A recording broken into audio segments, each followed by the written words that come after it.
I've been doing quite a few readings since my novel Conceit came out and visiting lots of book clubs. And a question that I often get asked is where I got the inspiration for the novel. And it actually came to me when I was visiting Cambridge, England. And I went into one of those fabulous secondhand bookshops that they have there. They're real treasure troves. And I put my hands on a complete version of John Donne's poetry, pulled it out. It fell open to a page that was pretty grubby. It had been very well thumbed, and I figured that a lot of Cambridge undergraduates had read that page before I got to it. And it was one of John Donne's elegies. It was very,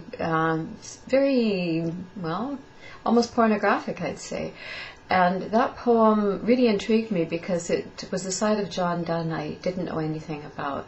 I loved his poetry, especially the love poems he wrote to his wife Anne.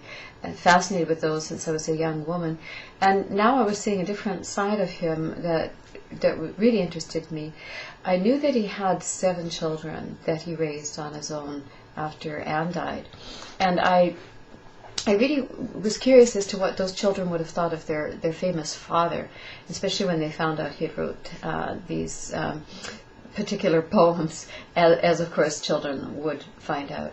And I came from a large family myself, so the whole family dynamics, the sibling rivalry thing, and what was going on in that deanery where they lived when he was Dean of St. Paul's. So it was all really quite fascinating to me.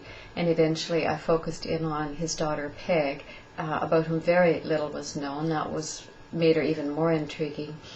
And I began to write in her point of view about her parents' passion and about her own attempt to find that kind of extraordinary love in her own rather ordinary life.